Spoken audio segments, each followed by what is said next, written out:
नमस्कार दोस्तों, मैं एनजी क्लासेस से नरेंद्र गिरी आपका बहुत बहुत स्वागत करता हूं। दोस्तों, आज मैं अपने चैनल पर आपको मतलब इम्पोर्टेंट टॉपिक्स बताऊंगा जो कि किसी भी कॉम्पिटिटिव एग्जाम के लिए इम्पोर्टेंट होंगे, जैसे कि सेल, जिसको क्या बोला जाता है, steel authority of India limited. उसके बाद में मैं आपको बताऊंगा सेबी के विषय में चर्चा करेंगे हम यहाँ पर।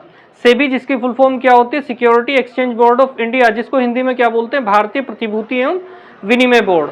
इस विषय पर भी हम चर्चा करेंगे और उसके बाद में नाबार्ड को भी हम देखेंगे कि नाबार्ड क्या है, ठीक है, इसकी फुल फॉर्म क्या है, इसके विषय में भी हम यहाँ पर चर्चा करेंगे। तो देखिए, मैं डाल देता हूं यहाँ पर topic.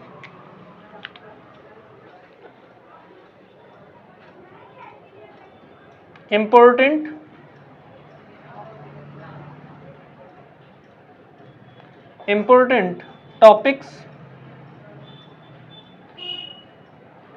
For competitive exam.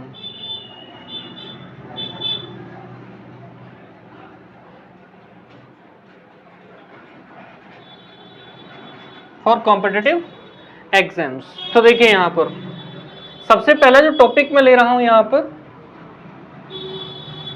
Cell. तो सबसे पहला टॉपिक क्या है यहां पर, सेल। तो इससे सेल से किस तरीके के क्वेश्चन पूछे जा सकते हैं किसी भी कॉम्पिटिटिव एग्जाम में, जैसे तुम्हारा दिल्ली पुलिस हो गया, यूपी पुलिस हो गया, एसएससी हो गया, तो यहां से क्वेश्चन बनते हैं। तो देखिए यहां पर इसकी जो सबसे पहले जो क्वेश्चन बनेगा, फुल फॉर्म से ही क्वेश्चन बन सकता है। सेल की फुल फॉर्म क्या है, steel authority of India limited. India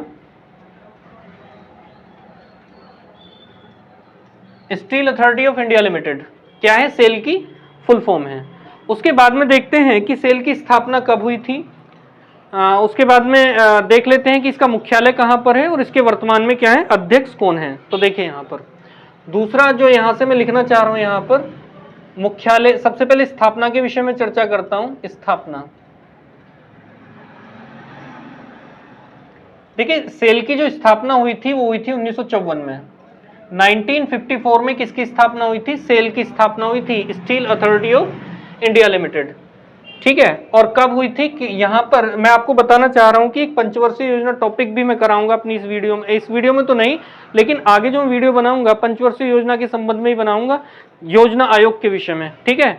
तो कुल मिलाकर के यहाँ पर जो पंचवर्षीय योजना शुरू हुई थी, योजना आयोग की स्थापना में बता देता हूं आपको कब हुई थी। 15 मार्च 1950 ईस्वी को क्या हुई थी, योजना आयोग की स्थापना हुई थी। इसके विषय में वैसे आज मैं थोड़ा बहुत चर्चा करूंगा, जब मैं नीति आयोग पढ़ाऊंगा थोड़ा बहुत, तो उसके विषय में भी हम देख लेंगे, योजना आयोग के विषय में भी, ठीक है।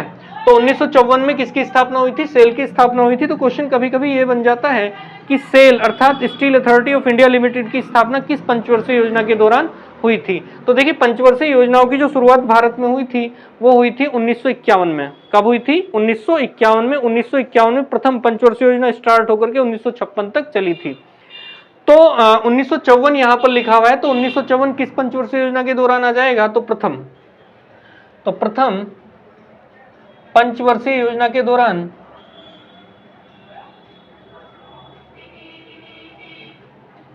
दौरान क्या हुई थी, सेल की स्थापना हुई थी।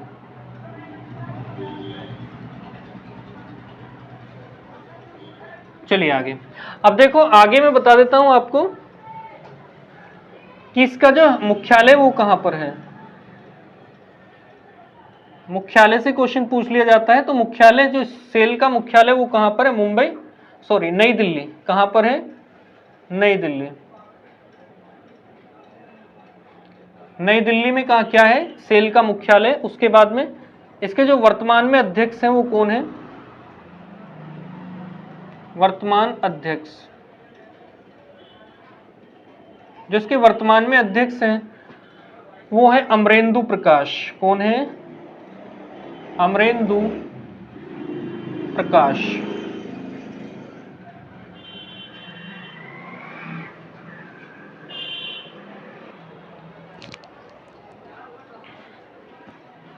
तो देखिए, मैंने जो यहां पर लिखा है मुख्यालय लिख दिया नई दिल्ली, और उसके बाद में मैंने लिखा है वर्तमान में जो अध्यक्ष हैं वो कौन है, अमरेंदु प्रकाश। उसके बाद में मैं चर्चा करता हूं कि कुल मिलाकर के जो भारत में जो द्वितीय पंचवर्षीय योजना जब शुरू हुई थी तो उसमें औद्योगिकरण को विकास मतलब औद्योगिकरण के विकास को क्या दिया गया था, बल दिया गया था। तो जिसके द्वारा भारत में क्या किया गया था, 3 स्टील प्लांट भारत में स्थापित किए गए थे, जैसे कि दुर्गापुर जो कि कहां पर पड़ता है, पश्चिम बंगाल में। उसके बाद में क्या हो गया, राउरकेला जो कि कहां पर पड़ता है, उड़ीसा में पड़ता है। और उसके बाद में भिलाई जो कि कहां पर पड़ता है, छत्तीसगढ़ में। तो इन 3 मतलब स्टील प्लांटों की क्या हुई थी, स्थापना हुई थी भारत में। स्टील को हिंदी में क्या बोलते हैं, इस्पात। स्टील को हिंदी में क्या बोला जाता है, इस्पात। तो देखिए यहां पर मैं लिखे देता हूं इन बातों को मैं यहां पर लिखे देता हूं। इन 3 स्टील प्लांट के विषय में चर्चा करता हूं। द्वितीय पंचवर्षीय योजना के दौरान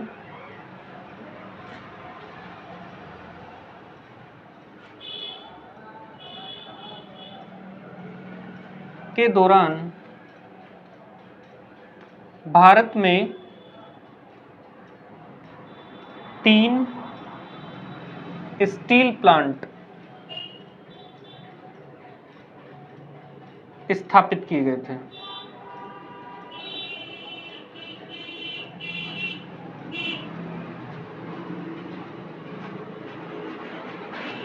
स्थापित किए गए किस पंचवर्षीय योजना के दौरान, द्वितीय पंचवर्षीय योजना के दौरान। तो देख लेते हैं उनको कौन कौन से हैं। पहला, सबसे पहले मैं लिखे देता हूं राउरकेला। राउरकेला स्टील प्लांट या इस्पात संयंत्र, इस्पात संयंत्र, क्योंकि मैंने बताया है कि स्टील को हिंदी में क्या बोला जाता है, इस्पात बोला जाता है। ठीक है, तो राउरकेला स्टील प्लांट, इस्पात संयंत्र।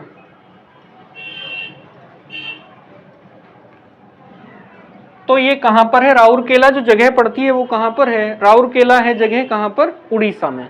ठीक है, कहां पर हो जाएगी, उड़ीसा। तो स्टील प्लांट कहां पर होगा, उड़ीसा में। और ये जो स्टील प्लांट था, ये तीनों के तीनों स्टील प्लांट किसी ना किसी देश के सहयोग से लगाए गए थे।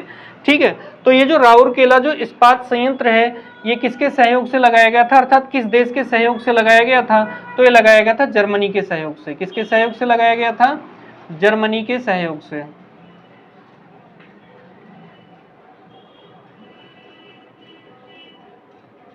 जर्मनी के सहयोग से ये स्टील प्लांट लगाया गया था। उसके बाद दूसरा मैं लिखे देता हूं यहां पर, दुर्गापुर,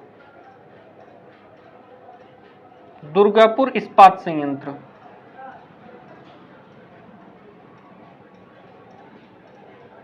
दुर्गापुर इस्पात संयंत्र। और यहाँ ये कहां पर पड़ता है, ये जगह कहां पर पड़ती है दुर्गापुर, तो ये पड़ता है तुम्हारा पश्चिम बंगाल में। कहां पर, पश्चिम बंगाल, पश्चिम बंगाल में। और किसके सहयोग से लगाया गया था, ये भी मतलब किसके से, किसी देश के सहयोग से लगाया गया था, तो ये लगाया गया था ब्रिटेन के सहयोग से। ब्रिटेन के सहयोग से भारत में क्या लगाया गया था, दुर्गापुर स्टील संयंत्र, या हम बोल सकते हैं दुर्गापुर इस्पात संयंत्र, या इंग्लिश में बोल सकते हैं दुर्गापुर स्टील प्लांट। चलिए आगे, तीसरा जो हो जाएगा, तीसरा जो प्लांट था वो था भिलाई। और भिलाई कहां पर पड़ता है, छत्तीसगढ़ में। भिलाई इस्पात संयंत्र,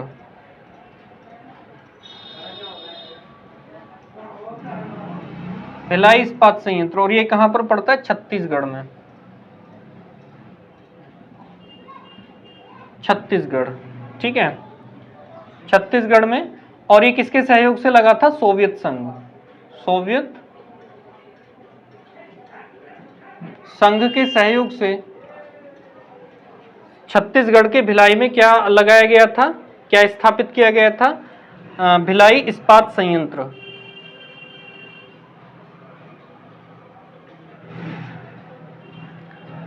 ठीक है, तो ये बातें सुन में आई आपके कि सेल की फुल फॉर्म क्या है, steel authority of India limited. मैंने बताया इसकी स्थापना कब हुई थी, 1954 ईस्वी में, प्रथम पंचवर्षीय योजना के दौरान। मुख्यालय कहां पर है इसका, नई दिल्ली में। और वर्तमान अध्यक्ष कौन है इसके, अमरेंदु प्रकाश। उसके बाद में क्या बोला गया है, क्या लिखा है मैंने यहाँ पर, द्वितीय पंचवर्षीय योजना के दौरान भारत में 3 स्टील प्लांट स्थापित किए गए थे। पहला कौन सा, राउरकेला इस्पात संयंत्र, जो कि कहां पर है, उड़ीसा में। ये किसके सहयोग से लगाया गया था, जर्मनी के सहयोग से लगाया गया था। और दूसरा जो स्टील प्लांट मैंने बताया आपको, दुर्गापुर इस्पात संयंत्र या स्टील प्लांट, वो पश्चिम बंगाल में है और किसके सहयोग से लगाया गया था, तो ब्रिटेन के सहयोग से लगाया गया था। और भिलाई जो कि छत्तीसगढ़ में पड़ता है, भिलाई इस्पात संयंत्र जो कि छत्तीसगढ़ में है, और ये किस देश के सहयोग से लगाया गया था, यूएसएसआर अर्थात सोवियत संघ। सोवियत संघ, इसको रूस भी हम कह सकते हैं, क्योंकि रूस अपने आप में बहुत बड़ा था पहले, जिसको क्या बोला जाता था, सोवियत संघ। और इसके टुकड़े हो गए, लगभग 12-13 देशों में क्या हो चुका था, ये डिवाइड हो चुका था। ठीक है, चलिए आगे। उसके बाद ये 3 इस्पात संयंत्र जो लगाए गए थे, वो द्वितीय पंचवर्षीय योजना के दौरान लगाए गए थे। तो प्रथम पंचवर्षीय योजना 1951 से 1956 तक चली थी। उसके बाद में 1956 से 1961 तक द्वितीय पंचवर्षीय योजना थी। और उसके बाद में तृतीय पंचवर्षीय योजना जो थी, वो 1961 से 1966 ईस्वी तक चली थी। तो एक स्टील प्लांट और लगाया गया बाद में, एक स्टील प्लांट और लगाया गया, लेकिन मैं इसको लिख दूंगा ब्रैकेट में, ये द्वितीय पंचवर्षीय योजना के दौरान नहीं, बल्कि ये किस पंचवर्षीय योजना के दौरान लगाया गया था, तृतीय पंचवर्षीय योजना के दौरान। और वो क्या है, बोकारो, बोकारो इस्पात संयंत्र, इस्पात संयंत्र, बोकारो इस्पात संयंत्र, जो कि कहां पर है, ये है झारखंड। कहां पर है, झारखंड। और ये भी मतलब किसके सहयोग से लगाया गया था, सोवियत संघ, सोवियत संघ के सहयोग से ही क्या किया गया था, ये स्टील प्लांट भी लगाया गया था। और ये स्टील प्लांट किस पंचवर्षीय योजना के दौरान लगाया गया था, तृतीय पंचवर्षीय योजना के दौरान, तृतीय पंचवर्षीय योजना के दौरान।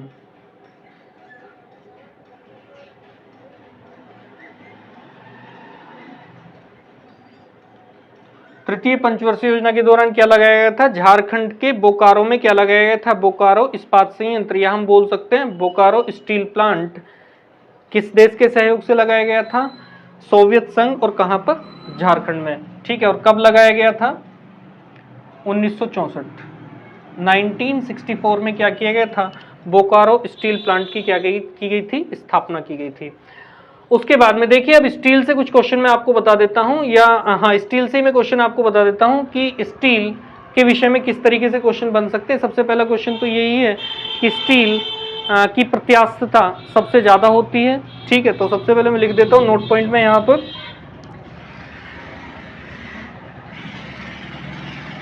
स्टील अर्थात इस्पात की प्रत्यास्थता, प्रत्यास्थता जिसको इंग्लिश में क्या बोलते हैं, इलास्टिसिटी,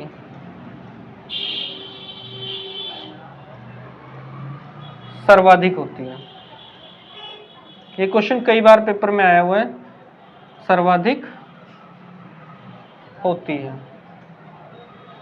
स्टील की प्रत्यास्थता क्या होती है, सबसे ज्यादा होती है। उसके बाद में दूसरा क्वेश्चन मैं बता देता हूं, यहां पर एक ध्वनि, ध्वनि की जो चाल होती है, ध्वनि की चाल ठोसों में सबसे ज्यादा होती है, जबकि प्रकाश की चाल निर्वात में सबसे ज्यादा होती है। ठीक है, तो देखिए यहां पर तो मैं लिखे देता हूं यहां पर, ध्वनि की चाल, ध्वनि की चाल स्टील में अधिक होती है, या सर्वाधिक सबसे अधिक होती है, ऐसा बोला जाता, बोल सकते हैं हम।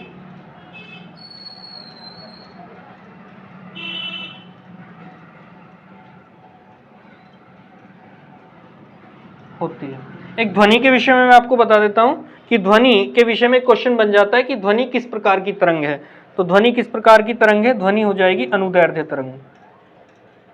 कौन सी तरंग हो जाएगी, अनुदैर्ध्य तरंग। ठीक है, और जबकि एक नोट पॉइंट में यहां बता देता हूं, जबकि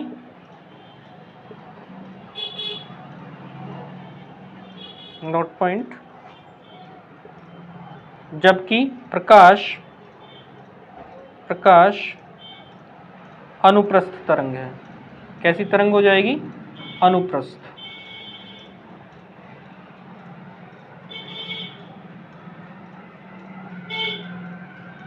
प्रकाश कौन सी तरंग हो जाएगी? अनुप्रस्थ तरंग। ठीक है, तो देखिए अगले टॉपिक के विषय में बात करता हूं, तो आप इसका स्क्रीनशॉट ले सकते हैं। चलिए,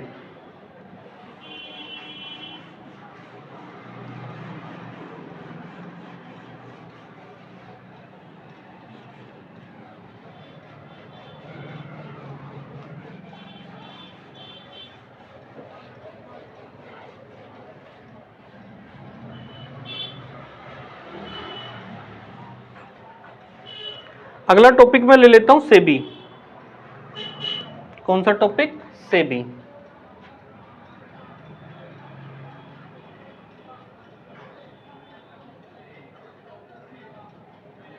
सेबी, तो देखिए सेबी से किस प्रकार का क्वेश्चन बन सकता है। तो सेबी की सबसे पहले तो इंपॉर्टेंट क्वेश्चन बन सकता है कि सेबी की फुल फॉर्म क्या है, मतलब पूर्ण रूप क्या है। कई बार क्वेश्चन पेपर में देखा गया है कि सेबी की फुल फॉर्म क्या है, अर्थात सेबी का पूर्ण रूप क्या है। तो देख लेते हैं आगे, आइए। तो सेबी की जो फुल फॉर्म हो जाएगी सिक्योरिटी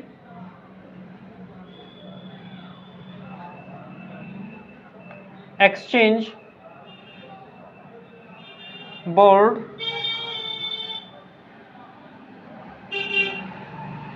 ऑफ इंडिया,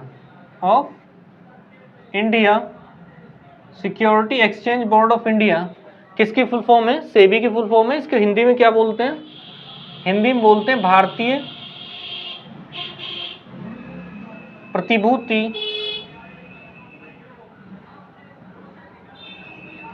एवं विनिमय बोर्ड। भारतीय प्रतिभूति एवं विनिमय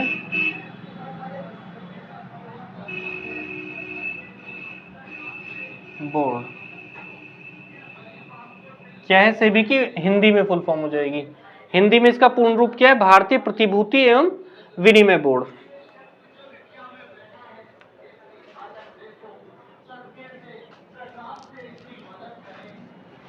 तो देखिए यहां पर मैंने क्या लिखा है, सेबी की फुल फॉर्म लिखी है security exchange board of India, और इसको हिंदी में क्या बोलते हैं? भारतीय प्रतिभूति एवं विनिमय बोर्ड। चलिए अगला क्वेश्चन इससे क्या बन सकता है। अगला क्वेश्चन देखिए इससे क्या बन सकता है कि सेबी की जो स्थापना हुई थी वो कब हुई थी? स्थापना से क्वेश्चन बन सकता है। तो सेबी की स्थापना हुई थी 1988 में। कब हुई थी? 1988 में किसकी स्थापना हुई थी? सेबी की स्थापना हुई थी। दूसरा क्वेश्चन क्या बन सकता है कि सेबी का मुख्यालय कहां पर है? तो सेबी का मुख्यालय मुंबई महाराष्ट्र में है। मुंबई महाराष्ट्र। महाराष्ट्र की राजधानी क्या है? मुंबई है, महाराष्ट्र। और एक बात और बता देता हूं मैं, यहां पर मुंबई जो बसा हुआ है वो किस द्वीप पर है? सालसेट द्वीप पर बसा हुआ है। सालसेट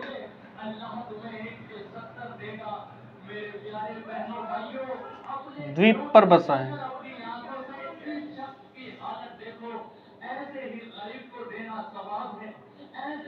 कहां पर बसा है? सालसेट द्वीप पर क्या बसा है? मुंबई बसा है। उसके बाद में आगे यदि बात करूं वर्तमान अध्यक्ष, तो वर्तमान में जो अध्यक्ष है सेबी के, वर्तमान में अध्यक्ष है एक लेडी है जिनका नाम क्या है? माधवी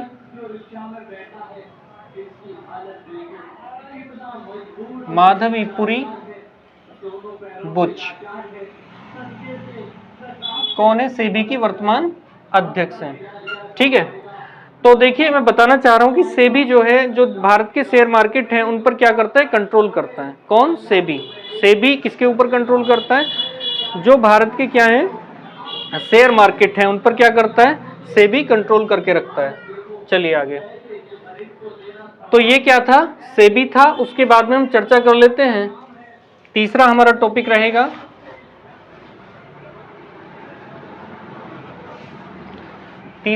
रहेगा योजना आयोग। योजना आयोग के विषय में चर्चा कर लेता हूं, या नीति आयोग के विषय में करता हूं पहले, उसके बाद में योजना आयोग में अपने मतलब उसी में बता दूंगा। NITI Aayog, NITI Aayog.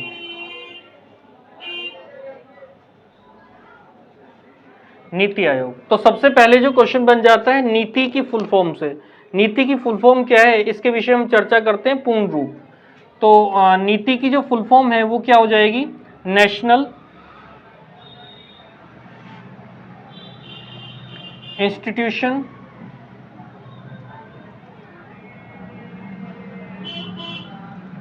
National institution for transforming India, for transforming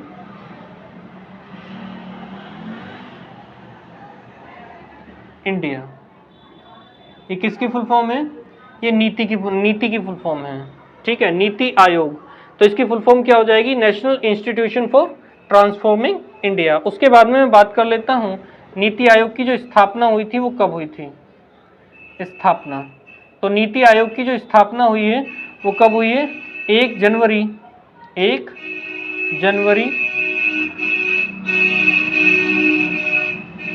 2015 को, 1 जनवरी 2015 को। और मैं आपको बता देता हूं कि यह एक गैर संवैधानिक निकाय है, यह एक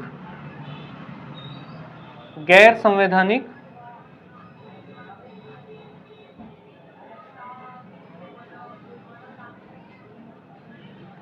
निकाय है।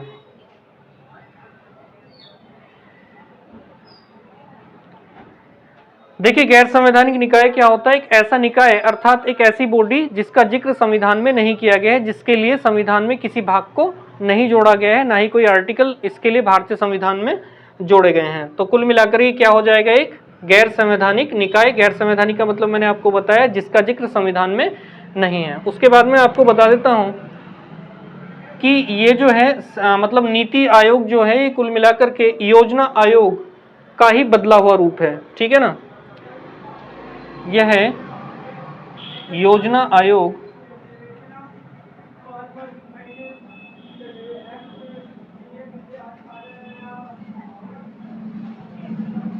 प्लानिंग कमीशन जिसको बोलते हैं,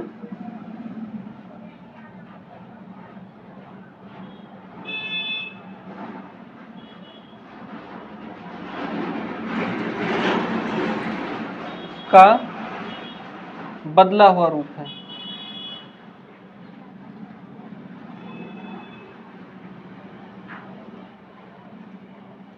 ठीक है, ये जो नीति आयोग है ये किससे बना है, योजना आयोग से ही बना है, ठीक है। तो योजना आयोग के विषय में चर्चा कर लेता हूं। योजना आयोग, प्लानिंग कमीशन। देखिए प्लानिंग कमीशन की जो स्थापना हुई थी भारत में वो हुई थी 15 मार्च 1950 ईस्वी को। कब हुई थी, 15 मार्च 1950 ईस्वी को। स्थापना कब हुई थी इसकी, योजना आयोग की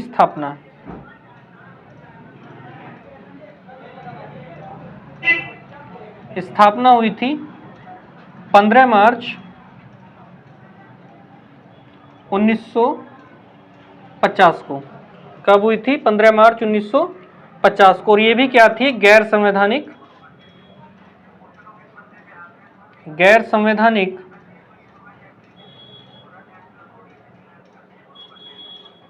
निकाय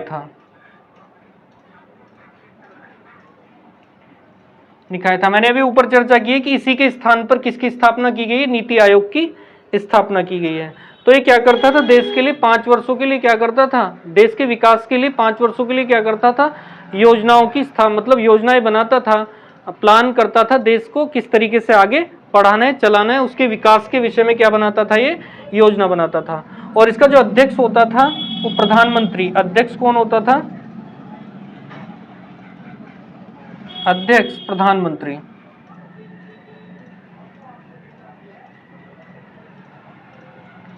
प्रधानमंत्री, ठीक है। और जो प्रथम अध्यक्ष था इसका, प्रथम अध्यक्ष मैं यहीं पे लिखे देता हूं, प्रथम अध्यक्ष।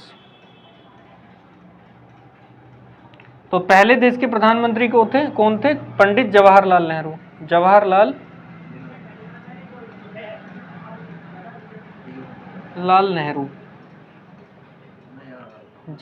नेहरू क्या थे, इसके नीति आयोग के प्रथम अध्यक्ष। और इसमें एक उपाध्यक्ष होता था। तो उपाध्यक्ष कौन थे,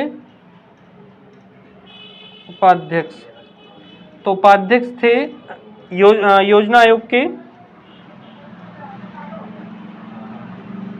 गुलजारी लाल नंदा। कौन थे? गुलजारी लाल नंदा।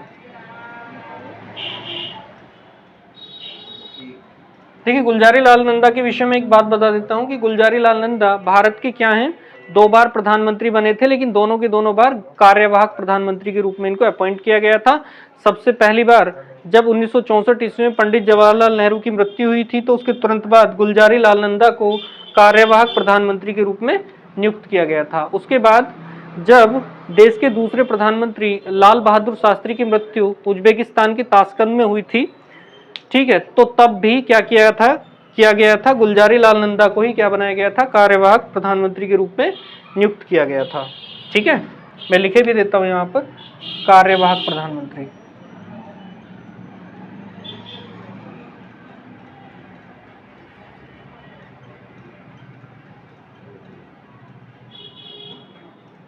कब कब बने थे? 1964, 1964 एंड 1966। 1966 में 1964 में कब बने थे? जब जवाहरलाल नेहरू की मृत्यु हुई थी। उसके बाद में 1966 में कब बने थे? जब लाल बहादुर शास्त्री जी की क्या हुई थी, ताशकंद में क्या हुई थी, मृत्यु हुई थी। तो ये था कुल मिलाकर के योजना आयोग। उसके बाद में मैं बात करना चाह रहा हूँ यहाँ पर एक मतलब स्थापना की गई थी मतलब एनडीसी की, जिसकी फुल फॉर्म क्या है? एनडीसी को बोलते हैं राष्ट्रीय विकास परिषद, नेशनल डेवलपमेंट काउंसिल। इसकी भारत में स्थापना की गई थी और इसका क्या कार्य था? इसका कार्य था, ये जो योजना आयोग ने जितनी भी योजनाएं बनाई हैं, जो 5 वर्षीय योजना बनाई है, पंचवर्षीय योजना बनाई है, उसको सही ढंग से लागू कराना किसका कार्य था? एनडीसी का। किसका कार्य था? एनडीसी का कार्य था। तो मैं यहां पर लिखे देता हूं इस बात को, एनडीसी। एनडीसी इसको क्या बोलते हैं इंग्लिश में? फुल फॉर्म क्या है इसकी? National development council. National development council क्या है इसकी फुल फॉर्म हो जाएगी, जिसको हिंदी में क्या बोलते हैं? राष्ट्रीय विकास परिषद। राष्ट्रीय विकास परिषद। राष्ट्रीय विकास परिषद। यहां से कई बार क्वेश्चन पूछा गया है कि राष्ट्रीय विकास परिषद की स्थापना कब हुई थी। तो स्थापना कब हुई थी इसकी? 6 अगस्त 1952 ईस्वी को किसकी स्थापना की गई थी? राष्ट्रीय विकास परिषद की क्या की गई थी? स्थापना की गई थी। और इसका जो प्रमुख कार्य था वो क्या था? योजना आयोग, ये जो पंचवर्षीय योजनाएं हैं, पंचवर्षीय योजनाओं को सही ढंग से लागू कराना। पंचवर्षीय 5 ईयर प्लान जो है, इसको सही ढंग से क्या करना? लागू कराना। पंचवर्षीय योजनाओं को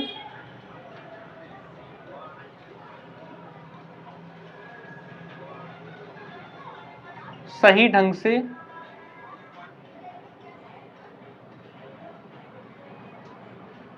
लागू करवाना।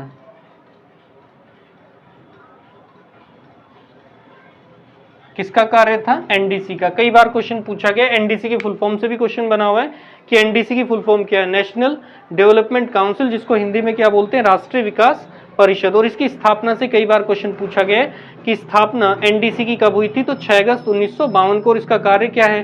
पंचवर्षीय योजनाओं को सही ढंग से लागू कराना। अब देखिए, हम नीति आयोग पर वापस आते हैं। ठीक है, नीति आयोग पर वापस आते हैं हम। तो यहां आते हैं हम नीति आयोग पर वापसी में। तो नीति आयोग में क्या होता है? देखिए, नीति आयोग में एक अध्यक्ष होता है, एक उपाध्यक्ष होता है और एक क्या होता है? सीईओ बनाया जाता है। तो देखिए, इनके विषय में हम देख लेते हैं। एक अध्यक्ष होता है इसमें, अध्यक्ष।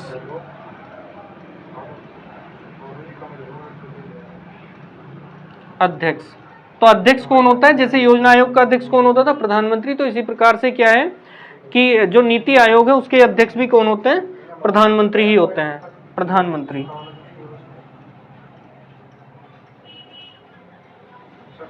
प्रधानमंत्री। और वर्तमान में कौन है? नरेंद्र मोदी। वर्तमान में नीति आयोग का अध्यक्ष कौन है? नरेंद्र मोदी, जो कि भारत के क्या वर्तमान में प्रधानमंत्री, क्योंकि प्रधानमंत्री ही क्या होता है? नीति आयोग का अध्यक्ष होता है। उसके बाद में दूसरा पद होता है क्या? उपाध्यक्ष का।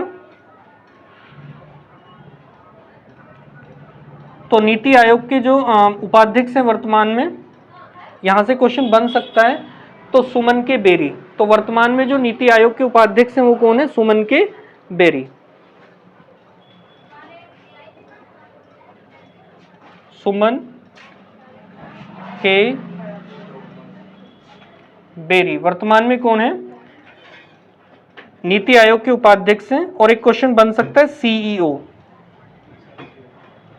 CEO chief executive officer. तो वर्तमान में नीति आयोग के जो सीईओ हैं वो बी.आर. सुब्रमण्यम जी हैं, बी.आर. सुब्रमण्यम।